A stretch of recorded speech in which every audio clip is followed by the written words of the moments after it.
सत्ताधीशांच्या जाहीरनाम्यावरती जास्त बोलायला हवं, लक्ष त्याच्यावरती जास्त द्यायला हवं. याचं कारण असं की सत्ता त्यांच्याकडे आहे, त्यामुळे अधिक नुकसान करण्याची क्षमता त्यांच्याकडे जास्त आहे. आश्वासनं कुठली आहेत?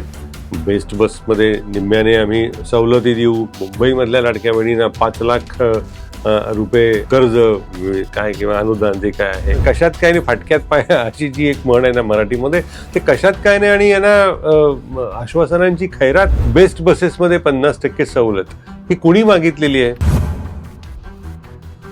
आणि हे इथे थांबत नाहीत. मग अजितदादा पुण्यामध्ये महिलांसाठी मोफतच बस सेवा सांगतात. आधी मुळात ती जी पुणे महानगरपालिकेची परिवहन सेवा आहे ती खड्ड्यात गेलेली आहे आणि महाराष्ट्राची राजधानीची मुंबईतली बेस्टची बस सेवा आहे ती त्या दिशेने जाण्याच्या मार्गावर आहे. मुंबई महापालिका ही जगातल्या काही श्रीमंत महापालिकांमधली होती. तिची आता परिस्थिती काय झालेली हे सांगायची गरज नाही. अशीच ही उधळपट्टी सुरू झाली तर आणखी 3-1 महिन्यांनी मुंबई महापालिकेची अवस्था ठाणे किंवा पिंपरी चिंचवड किंवा पुणे या महापालिकेप्रमाणेच होईल. पगारांना कर्मचाऱ्यांचे पैसे राहणार नाही. शहाणपणाचा इतका अभाव आपल्या या सगळ्या राजकीय व्यवस्थेमध्ये का असतो? आणि तो असत असेल पण त्याच्यावरती लोकांचा विश्वास बसतो कसा? तुम्ही मराठी करता, मराठीला जागतिक दर्जा, अभिजात दर्जा वगैरे दिलाय. त्या अभिजात दर्जातला 1 रुपया अजून आलेला नाहीये. महाराष्ट्राची राजधानी असलेल्या, मराठी संस्कृतीचं केंद्रबिंदू असलेल्या शिवाजी पार्क परिसरातल्या मराठी शाळा बंद पडत आहेत. त्यांच्यासाठी तुम्ही काही करू शकत नाही आहात. नमस्कार. आजचा दृष्टिकोन अर्थातच निवडणुकांशिवाय दुसरा कुठला असूच शकत नाही विषय. त्यासाठी काल राज ठाकरे, उद्धव ठाकरे यांचा पहिला संयुक्त मेळावा झाला आणि नंतर आणि त्याच आसपास शिवसेना म्हणजे एकनाथ शिंदे यांची शिवसेना आणि देवेंद्र फडणवीस यांनी संयुक्त जाहीरनामा प्रस्तुत केला. तर हे जे सगळं झालं, विशेषतः जाहीरनामा, आणि तो जाहीरनामा अनेक पक्षांचे आले, यांचा वचननामा, यांचा जाहीरनामा, तरी या सत्ताधीशांच्या जाहीरनाम्यावरती जास्त बोलायला हवं, लक्ष त्याच्यावरती जास्त द्यायला हवं. याचं कारण असं की सत्ता त्यांच्याकडे आहे, त्यामुळे अधिक नुकसान करण्याची क्षमता त्यांच्याकडे जास्त आहे.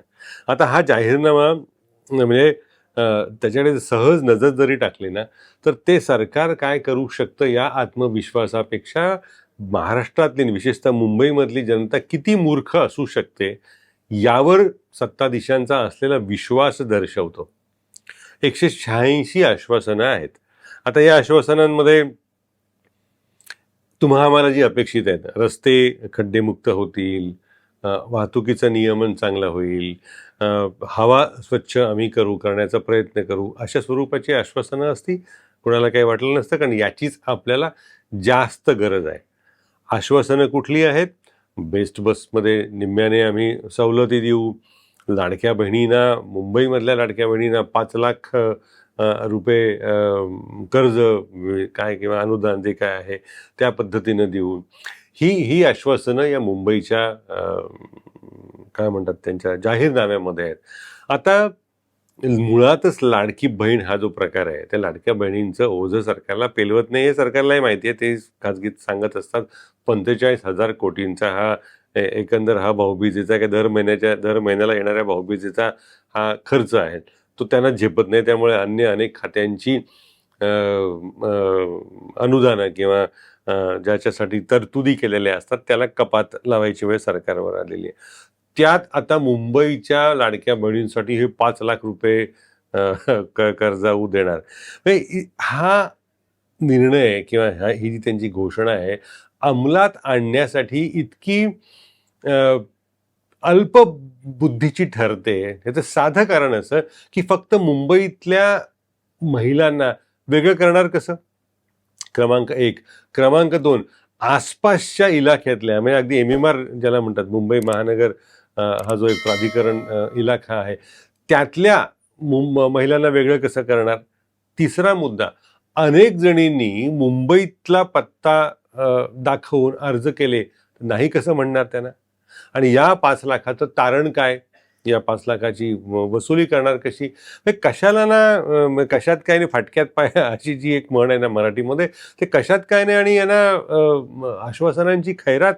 हे इतकी आपल्या मूर्खपणावरती आपण त्यांना विश्वास ठेवू देतोय. आणि हे मला असं वाटतं की हे त्यांच्या विश्वासापेक्षा आपल्या स्वतःवरच्या असलेल्या विश्वासाचा हा निकष जास्त महत्त्वाचा ठरतो अशा स्वरूपाच्या आश्वासनांमध्ये. बेस्ट बसेसमध्ये 50% सवलत ही कुणी मागितलेली आहे? आणि हे इथे थांबत नाहीत. मग अजितदादा पुण्यामध्ये महिलांसाठी मोफतच बस सेवा सांगतात. आधी मुळात ती जी पुणे महानगरपालिकेची परिवहन सेवा आहे ती खड्ड्यात गेलेली आहे आणि महाराष्ट्राची राजधानीची मुंबईतली बेस्टची बस सेवा आहे ती त्या दिशेने जाण्याच्या मार्गावर आहे. दर 1-2 दिवसाआड अपघात घडतात. कंत्राटी पद्धतीनं यांनी माणसं नेमलेली आहेत. एकेकाची देशाचा आदर्श असलेली बेस सेवा ही पूर्णपणे डब्यात कशी जाईल यासाठी सर्वानुमते प्रयत्न सुरू आहेत किंवा काय असा प्रश्न पडतो. आणि ते पडद्याआडनं सुरू असतील तर आश्चर्य वाटू नये. याचं कारण असं की जर बेस जोपर्यंत कार्यक्षम राहिली तोपर्यंत मेट्रो ही फायदेशीर येऊ शकत नाही. मेट्रोच्या यशासाठी बेसचं खड्ड्यात जाणं गरजेचं आहे. आता हे त्यामुळे होतंय का हे काही आपण सांगू शकत नाही, पण एकंदर सरकारी धोरणं कशा पद्धतीनं आखली जातात त्याचे अनेक अनुभव आपल्याला आहेत. त्यामुळे त्याच उद्देशानं आता बेस्टमध्ये महिलांसाठी ही निम्म्याची सवलत ही इतकी आपली प्रतारणा आहे, आपली इतकी टिंगल या सगळ्या जाहीरनाम्याच्या घोषणांमधनं केली जाते. आणि ह्या सगळ्यासाठी पैसा आणणार आहे कुठून? मुंबई महापालिका ही जगातल्या काही श्रीमंत महापालिकांमधली होती. तिची आता परिस्थिती काय झालेली आहे हे सांगायची गरज नाही. अशीच ही उधळपट्टी सुरू झाली तर आणखी 3-1 महिन्यांनी मुंबई महापालिकेची अवस्था ठाणे किंवा पिंपरी चिंचवड किंवा पुणे या महापालिकेप्रमाणेच होईल. पगाराला कर्मचाऱ्यांचे पैसे राहणार नाहीत. तर असं असताना या सगळ्या वेगवेगळ्या सेवांचं ओझं त्यांच्यावरती घालायचं का काही शहाणी ज्याला आश्वासनं म्हणतात ती द्यायची? शहाणपणाचा इतका अभाव आपल्या या सगळ्या राजकीय व्यवस्थेमध्ये का असतो? आणि तो असत असेल ठीक आहे, त्यांचे निर्णय आहेत, त्यांचे लोकानुनयी मार्ग आहेत, पण त्याच्यावरती लोकांचा विश्वास बसतो कसा? म्हणजे लोकांनी सुद्धा म्हणजे हा प्रश्न हा आपल्याला जास्त अधिक आहे सत्ताधाऱ्यांपेक्षा किंवा राजकीय पक्षांपेक्षा. म्हणजे मराठी माध्यमाच्या नगरपालिकेच्या शाळा डबघाईला आलेल्या आहेत. तुम्ही मराठी करता, मराठीला जागतिक दर्जा, अभिजात दर्जा वगैरे दिलाय. त्या अभिजात दर्जातला ₹1 अजून आलेला नाहीये. असं असताना महाराष्ट्राची राजधानी असलेल्या, मराठी संस्कृतीचं केंद्रबिंदू असलेल्या शिवाजी पार्क परिसरातल्या मराठी शाळा बंद पडत आहेत. त्यांच्यासाठी तुम्ही काही करू शकत नाही आहात. त्या बाकीच्या ज्या काही संस्था आहेत डब घालायला आलेल्या त्यांच्यासाठी तुम्ही काही करू शकत नाही आहात. मग ही आश्वासनांच्या हा असा पाऊस कशासाठी पडायचा?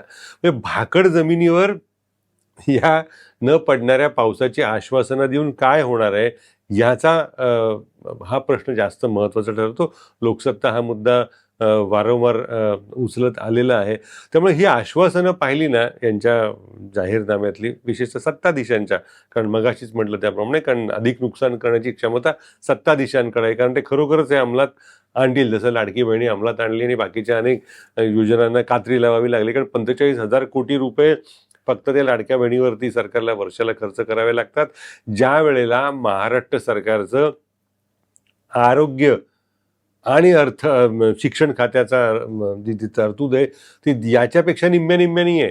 म्हणजे शिक्षण आणि आरोग्य खात्याची तरतूद एकत्र जरी केली तरी सुद्धा ती 45,000 कोटींपेक्षा कमी बसते. या 45,000 कोटींचा हे जी दौलत जादा सुरू आहे ह्या बहुबीजेच्या नावाखाली त्याच्याच प्रकारे या मुंबईच्या जाहीरनाम्यामध्ये दिसतोय.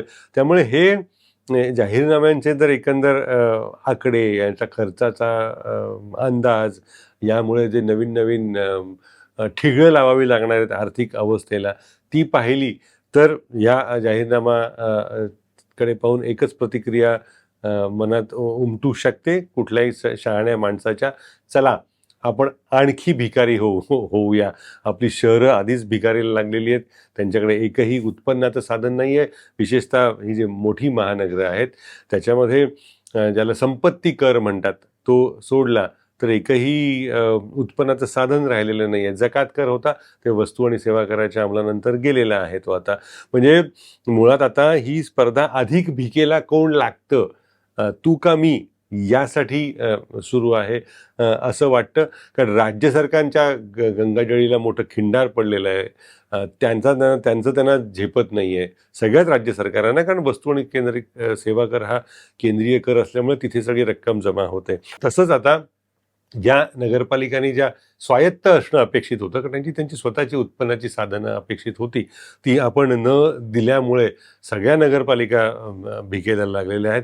त्यामुळे ही स्पर्धा, ही महानगरपालिकेची निवडणूक हा लोकशाहीचा काही एक नवीन अवतार वगैरे आहे असं न मानता प्रत्यक्षात ही एकमेकांमध्ये भिकेला लागण्याची स्पर्धा सुरू आहे असं नाईलाजाने म्हणावं लागतं.